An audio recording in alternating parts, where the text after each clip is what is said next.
when we used to do probability in 6th grade, which is before Common Core, a part of probability was something called sample set.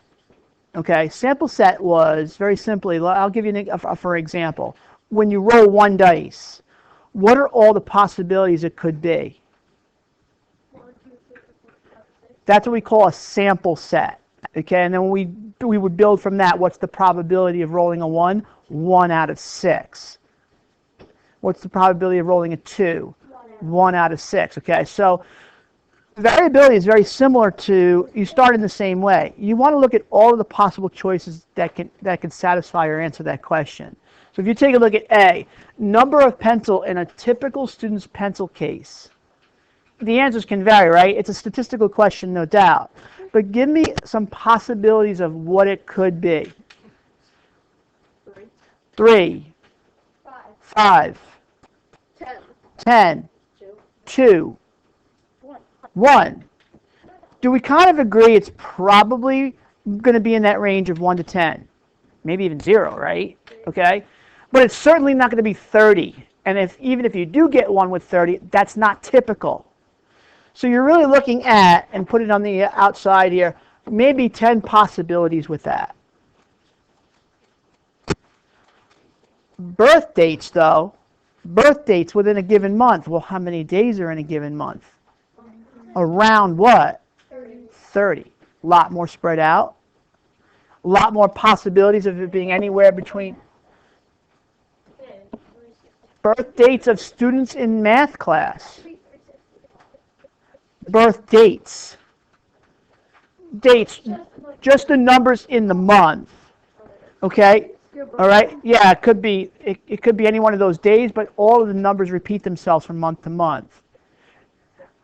But honestly, Jack, it doesn't affect your answer, because whether you thought it was 365 or 30, B, birth dates are going to be more variability. For that very reason is that there's more possibilities. So let's write it down. That's essentially the answer in a nutshell. It's going to be greater variability because 30 possibilities is higher or greater than 10 possibilities. Lesson 3 is about constructing and making dot plots, as well as something called frequency tables, whereas lesson 2, you were just reading dot plots. They're easy to make, but you just have to be careful when you construct them, because there's opportunities for you to leave out numbers if you're not careful. And I've already changed this lesson for next year, because one thing that you'll see that's difficult is when you've got to flip back and forth between page and page. So I have a little workaround with that we can do so we don't have to flip back and forth, because that could be a pain. All right, example 1, building a dot plot. Robert, a 6th grader at Roosevelt Middle School, usually goes to bed around 10 p.m. and gets up around 6 a.m. How many hours is that? It's an 8-hour rest, right? That means he gets about 8 hours of sleep on a school night. He decided to investigate the statistical question. How many hours per night do 6th graders usually sleep when they have school the next day? So he took a survey of 29 6th graders and collected the following data to answer the questions. So how many numbers would be in this box? 29, right? So he decided to make a dot plot of the data to help him answer his statistical question. First, he drew a number line and labeled it from 5 to 12. Well, why 5 to 12? Why not 0 to 20? Why 5 to 12? Yeah, that's the high and the low. It's what we call the range of the data. The low being 5, the high being 12. So it then goes on to the next page. He then placed a dot above 7 for the first piece of data he collected. But I don't want to flip back and forth. Neither do you. So if you do your dots kind of reasonably small, you can still get them all in, even though it may go a little bit into the introductory paragraph, but in the long run, it's easier.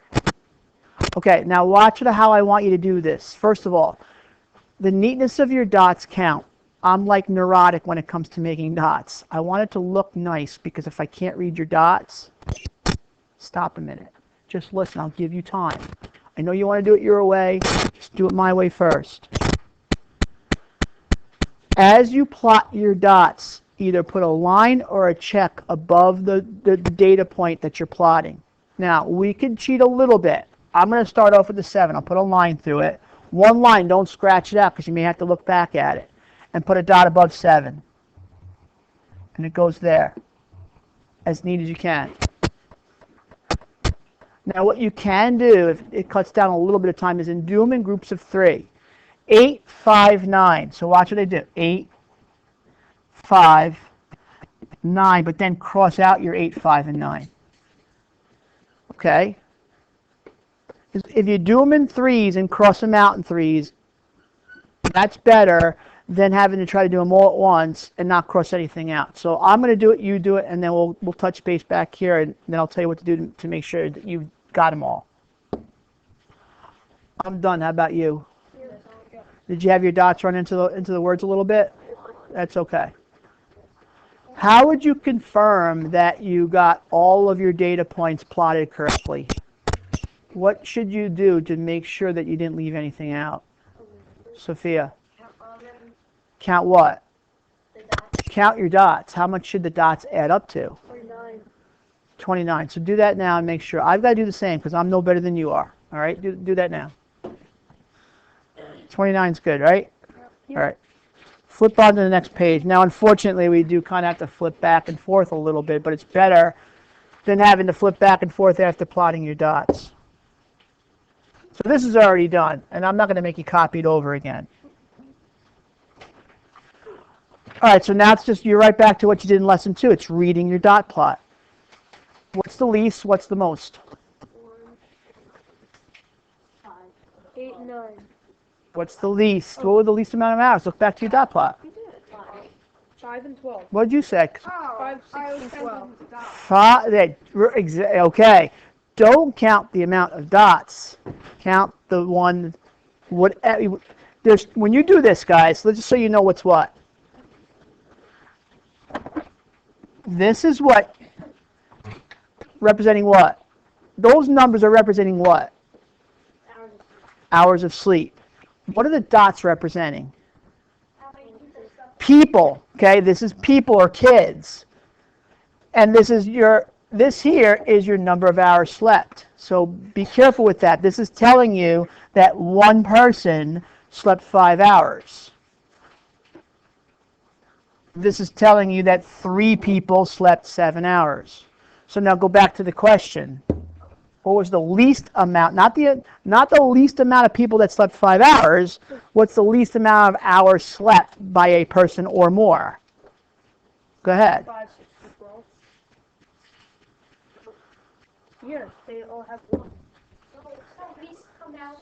The least amount of hours, not people. That's where it can get confusing. Is there anybody that slept less than 5 hours? Oh.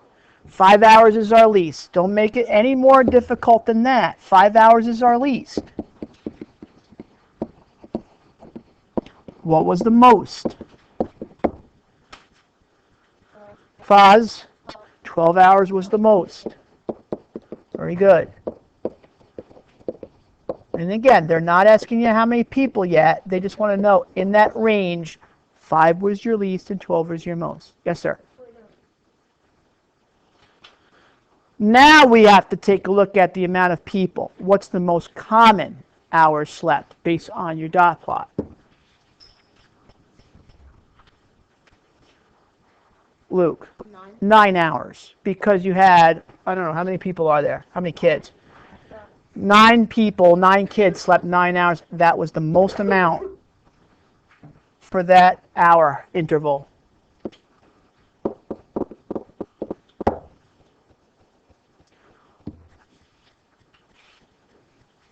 What describes the center of the data? Again, kind of getting a feel for where the data lies, most of it.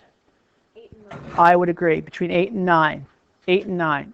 You could make an argument 7 to 10, but 8 and 9 is a little bit more narrow, and I think that's the better choice.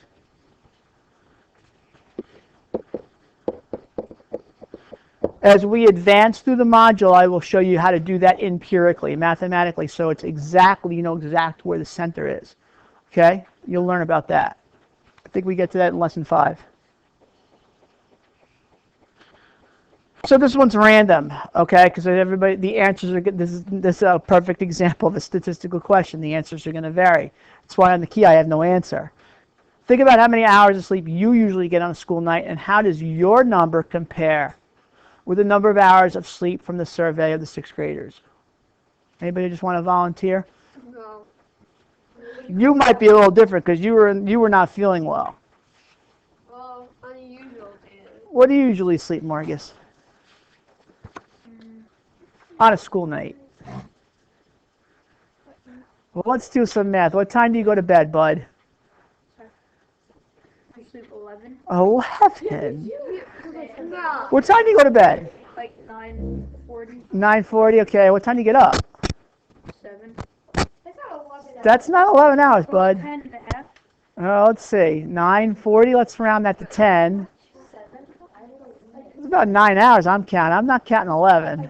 I go to 10:30. I'm counting 9 hours. All right. So 10:30 to 7. Figure that's nine and a half. 10 to 6. All right, so would you say that so far, at least from who I've heard from, it's pretty much in line with what the survey was? Maybe a little more. Okay? It's around that same range, nothing dramatic. Philip, 9:30, 6:30, so 9 hours. 10:30, 6:30, 8 hours.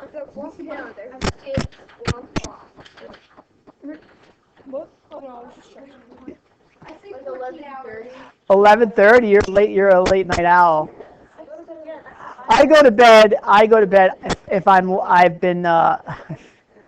I'm good. I'm in bed by 8 o'clock because I'm up by 2. Why? Because I go to the gym before I come here. Yeah. Yeah, so, and what? I don't know. I'm an old man. I lift old man weights. But it's the only time that I can do it because after school I have the photo obligations, and it just kind of gets crazy. And I'm a morning person anyway. So if I'm lucky, I'll get a good 8 hours. But a lot of times I got to go marking your math tests and stuff takes longer. So I go to bed later. Rather than read this out loud to you, just read it quietly to yourself. Read it quietly to yourself right now. So what was the statistical question that he's investigating? Alex, I'm sorry, do you have a question? What's up?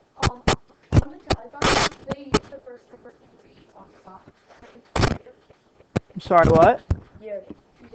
Yeah, they've already done that first number for you.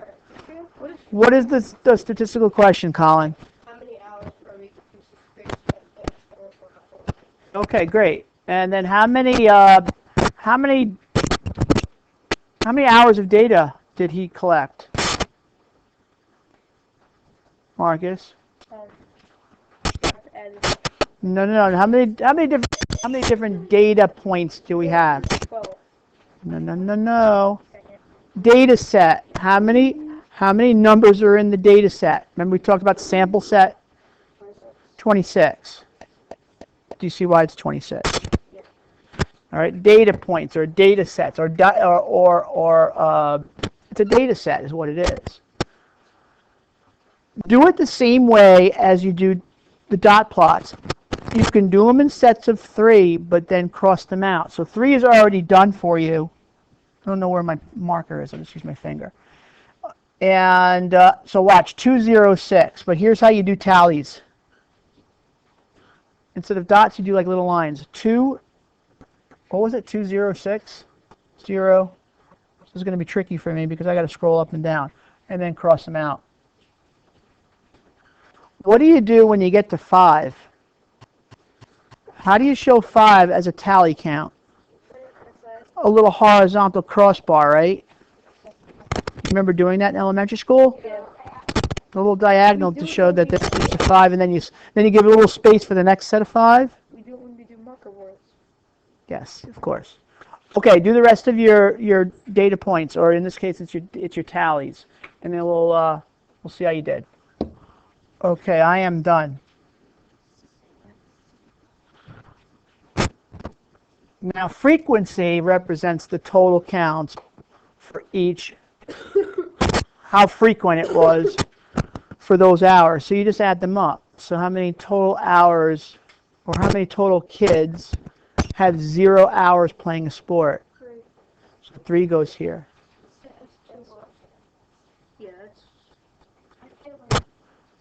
And then you should have 4. Check my work too, because we should all have the same. 4 kids, 1 hour, right? Then 5. Then 7. How am I looking? 3. 0. 2. 0. 1. 0, 0, 1. 0, 0, 0, 1. What should this add up to? What should that add up to? That's how you confirm that you got everything. 3, 7, 12, 19, 22, 24, 25, and put 26 here. Because it'll come in handy down the road anyway. All right, let's do the questions, and then I've got toss-up questions that are not on your sheet. I'm going to see how smart you really are.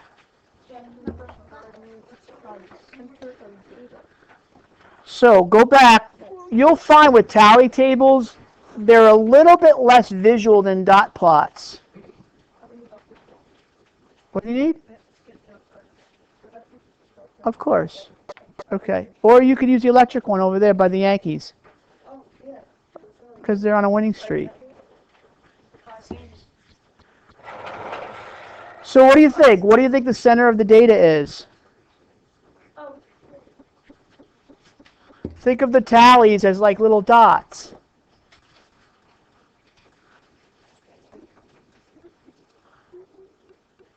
Tyler.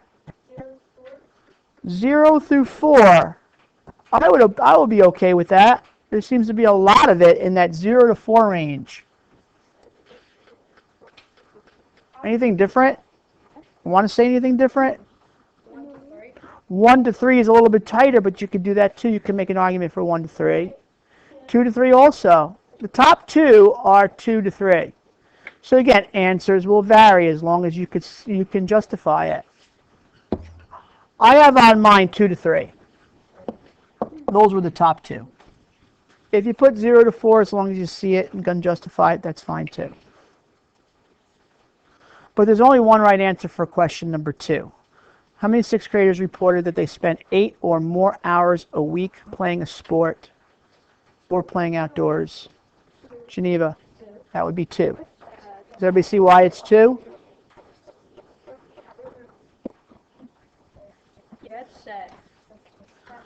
Okay, the 6th graders wanted to answer the question.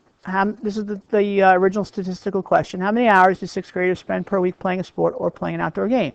Using the frequency table, how would you answer that question? So now you just got to put it into a sentence. Use what you've learned. Look at your high, look at your low, look at your center of data, and come up with a concluding statement here.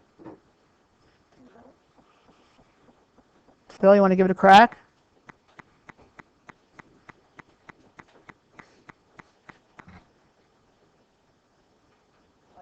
Phil? You're not Phil, you're Dylan. There's no right or wrong answer here. Just give me a conclusion based on the data table.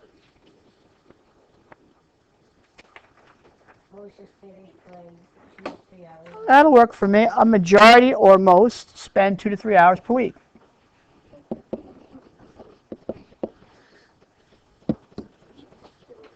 There are certainly other things that you can say.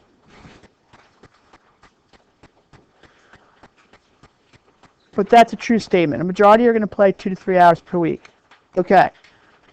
Go back to your tally table because I'm going to ask you some toss-up questions because this is eventually going to lead to these types of questions anyway. So let's just kind of do a little sneak preview. I want to know what fraction spend 2 to 3 hours per week playing a sport. This is what we call relative frequency. We're going to talk about this in lesson 4-5. Again, what fraction spend 2 to 3 hours per week? Hunter, 21 out of 26. what do you think? 21 out of 26. 21 out of 26. Anybody agree with that? Uh-oh, the hands went down. Thanks, guys. Cody, 6 out of 13. how'd you get 6 out of 13? Well, 5 plus 7 is 12. 12 over 26 is equivalent to 6 over 13. Okay, let's just retrace that. How many kids, according to the tallies, spend 2 to 3 hours per week? 12. You got to add these two blocks up. So you've got 5 for 2 and 7 for 3. That's a total of 12. Everybody look. Out of how many total? 26. 12 out of 26, which reduces 6 over 6. to 6/13. That's called relative frequency. Let's try another one. I want you all to try this, okay? Because it's a sneak preview. Then when we get to that lesson, it'll fall into place. What fraction spend 1 to 4 hours per week? 1 to 4.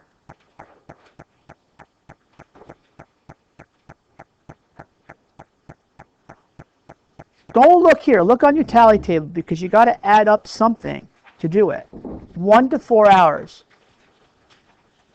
And if you get stuck, first at least give me what are the total tallies between 1 and 4. Start with that.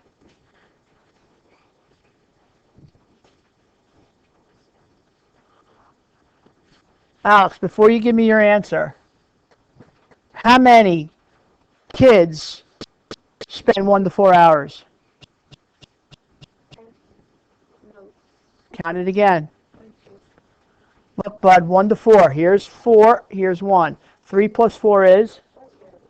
That's 0. Oh, sorry, 1 to 4. Yep, 4 plus 5 is? 9. He's right, 19. Yeah. 4 plus 5 is 9.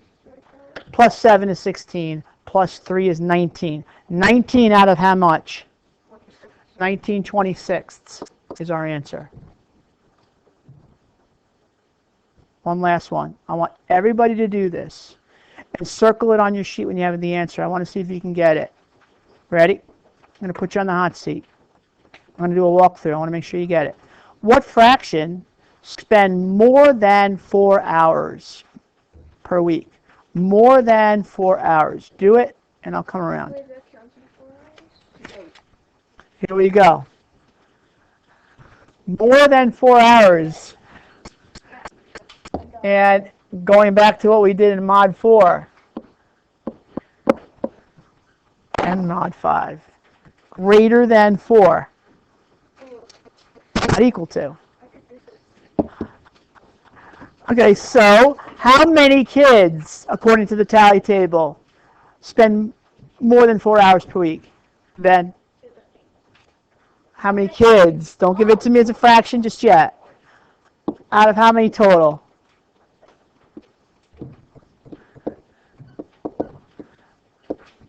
Everything comes down to ratios. Fraction, Ben? Over 2/13. Okay? The rest is you. All you could pair up.